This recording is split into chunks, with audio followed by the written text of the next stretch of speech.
Hello friends, welcome to MCG academy. MCG academy के इस video में हम डिस्कस करेंगे आइसलैंड के बारे में और समझेंगे कि जो द्वीप का निर्माण होता है वो किस बेसिस पर होता है और उनमें कोरल लीफ, आप लोगों ने दोस्तों ज़रूर सुना होगा कोरल रीफ के बारे में। उसके बारे में भी हम डिस्कस करेंगे कि किस प्रकार से हमारे जो ओशियनिक द्वीप हैं, जिनको खास करके हम टू पार्ट्स में डिवाइड करते हैं, उनको हम बांटते हैं, जिसमें ऑलमोस्ट यहाँ पे सेंटिनेंटल द्वीप और एक होता है ओशियन द्वीप। इन दोनों द्वीप में जनरली क्या डिफरेंस है और कहाँ की कितनी जो पॉपुलेशन या आबादी है किसी द्वीप पर रहने के लिए, तब जाके वो एक कंट्री या फिर किसी देश में बदल सकता है, या फिर जनरली उन द्वीपों का निर्माण कैसे होता है किसी भी जीव की या जंतु की पॉपुलेशन को लेकर के। तो दोस्तों,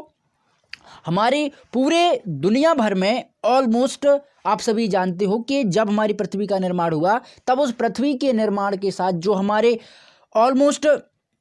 7 द्वीप हैं और 5 ओशियंस हैं, वो एकत्रित थे, यानी एक साथ थे। उनको हम पेंजिया आइसलैंड कहते थे, यानी पेंजिया द्वीप उनको हम कहते थे। एक बहुत बड़ा रीजन था। धीरे धीरे पृथ्वी विभक्त हुई। पृथ्वी में कुछ टेक्टोनिक प्लेट्स के आने के कारण सारे आइसलैंड जो हैं वो विभक्त हो गए, यानी टूट गए। जिनमें से अगर आप देखोगे तो जो हमारा इंडो पैसिफिक पार्ट वाला रीजन्स है वो वहाँ पे अलग हो जाता है। देन दोस्तों, इंडियन ओशियंस यहाँ पे अलग हो जाता है और प्रशांत महासागर और जितने भी जो भी बहुत सारे जो रीजन्स हैं वो वहाँ पे धीरे धीरे अलग कट जाते हैं, अलग अपना अपना द्वीप और अपनी अपनी जो जगह है वो वहाँ पे घेर लेते हैं। जनरली जो द्वीपों में अगर सेंटिनेंटल अपन द्वीप की बात करें तो ये जनरली एक इंडिविजुअली द्वीप होता है। जनरली इंडिविजुअल का तात्पर्य है कि कोई द्वीप जिसके आजू बाजू कोई भी प्रकार की जो पॉपुलेशन या फिर एरिया ना हो। जनरली पूरा द्वीप जो है वो कहीं ना कहीं एक पूरा जो है पानी से घिरा हो, और उसमें इसको हम इंडिविजुअल इसलिए कहते हैं कि सिंपल सा इसका एक उदाहरण है मेडागास्कर का द्वीप, जो कि न्यू फाउंडलैंड के द्वारा इसको बना हुआ है और एक काफ़ी ज़्यादा प्रसिद्ध है all over in the world में कि मेडागास्कर जो द्वीप है जनरली वो सेंटिनेंटल आइसलैंड के नाम से जाना जाता है। देन दोस्तों, एक होता है ओशियन द्वीप। ओशियन द्वीप को हम यहाँ पे अगर 2 भागों में बांटें तो वोल्केनिक द्वीप और कोरल द्वीप। अब वोल्केनिक द्वीप क्यों? क्योंकि यहाँ पे बहुत ज़्यादा जो वॉल्केनिक रिसाव हैं, या बहुत ज़्यादा आपने देखा होगा कि किस तरीके से जो ज्वालामुखी इसमें फूटते रहते हैं या ज्वालामुखी जो बनते रहते हैं, उनका काफ़ी ज़्यादा यहाँ पे रिसाव होता है, काफ़ी ज़्यादा वो यहाँ पे देखे गए हैं, इसलिए हम उनको वॉल्केनिक द्वीप कहते हैं। देन दोस्तों, कोरल द्वीप जो है उनमें आपको कोरल लीफ यहाँ पे मिलेंगी। कोरल लीफ जनरली कई ऐसे इंडिविजुअली क्षेत्र होते हैं, ऐसे लैंड होते हैं जिनको हम एक स्पेशल तरीके से प्रवाल भित्ति या फिर कोरल लीफ के नाम से जानते हैं। दोस्तों, आप इस इमेज में यहाँ पे देख रहे हो कितना सुंदर और मनमोहक दृश्य आपको यहाँ पे नजर आ रहा होगा। जनरली दोस्तों, यह एक ऐसी स्थिति होती है इन दिस इकोसिस्टम की कि उसको हम कॉलोनी या फिर हम उसको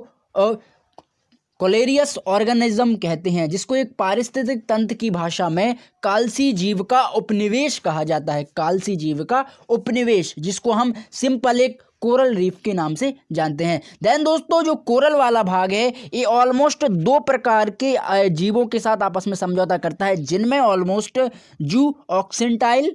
एंड दोस्तों सिम्बायोटिक का जो रिलेशन बनाता है, उसी के जरिए हमारे इकोसिस्टम में, हमारे पारिस्थितिक तंत्र में प्रवाल भित्तियों का निर्माण होता है, यानी कोरल रीफ का निर्माण होता है। थोड़ा सा और हम दोस्तों विस्तार से देख लेते हैं कि जो कोरल रीफ है ये उन्मुक्त तरीके से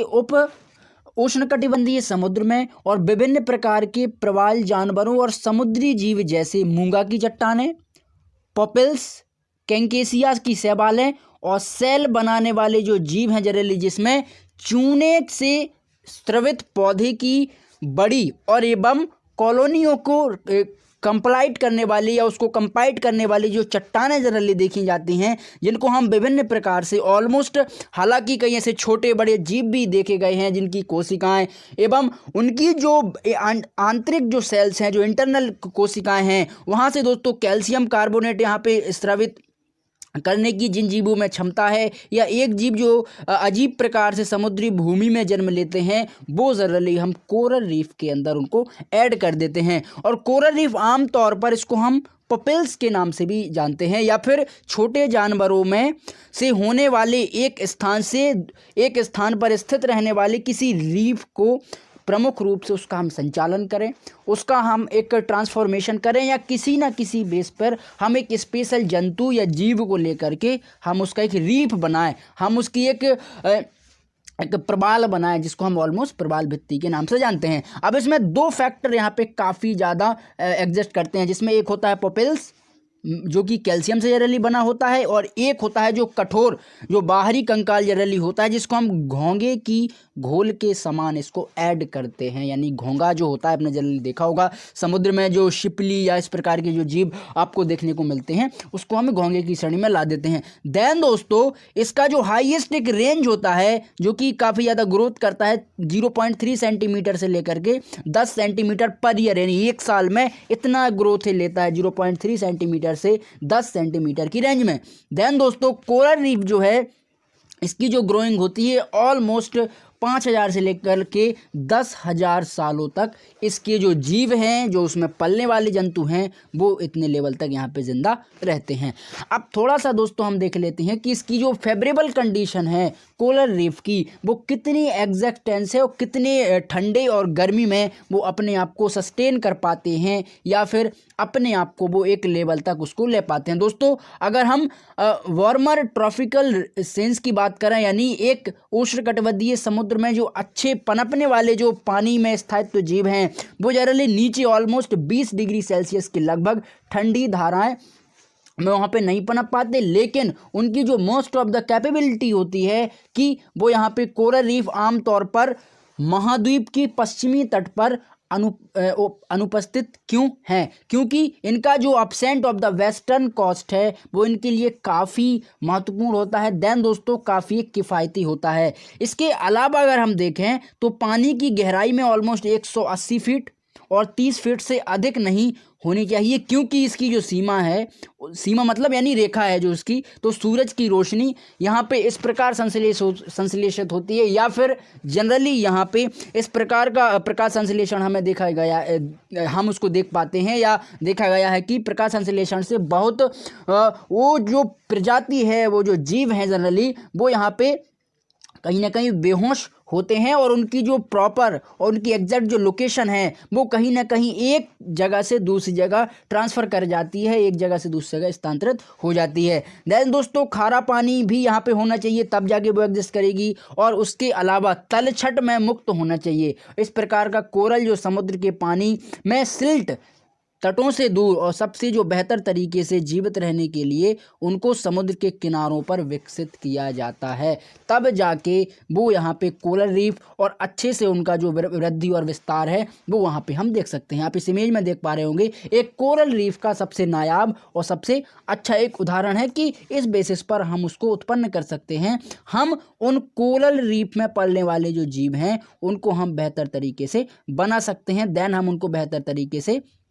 पनपा सकते हैं इन समुद्र के किनारे, और उनके लिए ज़्यादातर स्वच्छ पानी की बहुत ज़्यादा यहाँ पे आवश्यकता होती है, जिसके माध्यम से तभी वो अपने आप को एक सस्टेन और एक प्रोग्रेस तरीके से वृद्धि करवा पाएंगे। अब दोस्तों आपके सामने पूरे वर्ल्ड का एक डायग्राम शो हो रहा होगा, जिसमें दोस्तों इसमें 3 हमने जोन बांटे हैं, जिसमें फ्रिज जोन, टेम्परेट जोन, या फिर एक जो थर्ड जो है उसको कहते हैं हम टॉरिड जोन। अब ये 3 जो जोन है, तो उन जो क्षेत्र हैं यहाँ पे ये दर्शाते हैं कि किस लेवल पर जो है कोरल रीफ सबसे ज़्यादा और अधिक मात्रा में आपको देखने को मिलेगी। तो आप यहाँ पे देख सकते हो, ये अमेरिका का वेस्टर्न इलाका, देन दोस्तों यहाँ से लेकर के अफ्रीका, हिंद महासागर और आपका जो एक पैसिफिक ओशन है, तो यहाँ पे ये जो पूरा क्षेत्र है यहाँ पे आपको कोरल रीफ का सबसे बड़ा और नायाब उदाहरण देखने को मिल जाएगा। नेक्स्ट दोस्तों हम कोरल रीफ के प्रकारों की बात थोड़ा सा कर लेते हैं कि कितने टाइप्स के होते हैं। तो जनरली कोरल रीफ जो है वो ऑलमोस्ट हमें जो कि आप सभी जानते हो कि 4 से 5 प्रकार के होते हैं, और ये जो चट्टानों की सीधे किनारे पर जो बढ़ने वाली जो रेखाएं हैं उनमें हम इनको काफ़ी ज़्यादा वृद्धि और इनके विकास को हम एक ट्रिगर्ड आउट कर सकते हैं, उनको हम देख पाते हैं, जिसमें दोस्तों आपस की जो एक लाइन होती है, जो बाउंड्रीज होती है समुद्र की, वो आप आसपास के द्वीपों के साथ सीमा बनाते हैं, और ख़ास करके संकीर्ण, उथले और लैगून द्वारा जो किनारे से अलग होते हैं, तब जाके वहाँ पे हमें फ्रिंगिंग, जिसको हम फ्रिंगिंग रीफ के नाम से जानते हैं, तब वो फ्रिंगिंग रीफ हमें बेहतर तरीके से वहाँ पे मिल पाती है। फॉर एग्जांपल आप यहाँ पे डायग्राम देख सकते हो कि फ्रिंगिंग रीफ किस तरीके से यहाँ पे समुद्र के एक लेवल पे जाके बनती है। देन दोस्तों धीरे धीरे वो जब एटॉल में बदल जाती है तो वो स्थान पूरा जो है समाप्त हो जाता है या वहाँ पे कोई नया स्थान बन जाता है। नेक्स्ट दोस्तों अपन चलते हैं बैरियर रीफ पर। बैरियर रीफ जो जनरली होता है, यहाँ पे इसको हम एक भयावह भित्तियों के समान इसको हम आकलन दे सकते हैं, क्योंकि यह वो एक सीमा होती है जिसमें जो तट रेखा है ऑलमोस्ट समुद्र के तट के समानांतर होते तो हैं, लेकिन बहुत से ऐसे गहरे और व्यापक रूप से जो लेगून द्वारा बनाए जाते हैं उनमें काफ़ी ज़्यादा जो बैरियर रीफ है वो यहाँ पे एग्जिस्ट करते हैं। यानी समुद्र के द्वारा जो लेगून बनाने की प्रोसेस है उसमें बैरियर रीफ आपको ज़्यादा दिखेंगे। लेकिन दोस्तों यहाँ पे जो आंशिक रूप से जलमग्न हो जाते हैं वहाँ पर, यानी जहाँ यह जल स्तर से ऊपर उठ जाता है या फिर रेत जमा वहाँ हो जाती है, तो थोड़ी सी वनस्पति का होना वहाँ पे संभव है, यानी थोड़ी सी आपको वनस्पति देखने को मिल जाएगी, जिसमें दोस्तों आपको फ्रिंगिंग रीफ का बेहतरीन उदाहरण और यह आपका बैरियर रीफ। बैरियर रीफ जो है आप इसमें यहाँ पे देख सकते हो कि किस तरीके से जो आइसलैंड है वो यहाँ पे दबा हुआ या फिर नेगेटिव पॉइंट्स का आपको नज़र आ रहा होगा। देन दोस्तों संलग्न लैगून में पानी की खुली सतह और लौटने की अनुमति देता है, जिसमें लेपून में प्रवेश करने या छोड़ने के लिए जहाज़ों के एक गैप उपलब्ध होते हैं, जो कि खास करके बड़ी महत्वता और एक बड़े संकुचन के साथ वो रीफ यहाँ पे डेवलप होता है या समुद्र के किनारे पर उनका सही तरीके से पालन पोषण होता है। नेक्स्ट है दोस्तों एटॉल्स। एटॉल्स जो यह होता है यह एक भयावह चट्टानों का एक ज्वालामुखी के द्वीप के ऊपर की ओर बढ़ने वाली एक संज्ञा है, जिसको ऑलमोस्ट समुद्र के तल से पूरी तरह से नीचे डूब जाती है। बाद में इसको हम एटॉल बना देते हैं, यानी समुद्र के तल से बहुत सी नीची जो जगह होती है वो नीचे ऑटोमेटिक डूब जाती है एक लेवल के बढ़ने के बाद। तब केंद्र में एक खुले लैगून के साथ एटॉल, यानी आमतौर पर एक गोलाकार और अंडाकार किस्म का एक क्षेत्र वहाँ पे डेवलप हो जाता है, जिसको हम एटॉल कहने लगते हैं। तो दोस्तों आशा करता हूँ आप इसे ज़रूर समझे होंगे। अगर आपको वीडियो पसंद आए तो ज़रूर MCG एकेडमी को सब्सक्राइब करें और हमारे ऑफिशियल ऐप को डाउनलोड करना ना भूलें। Thank you.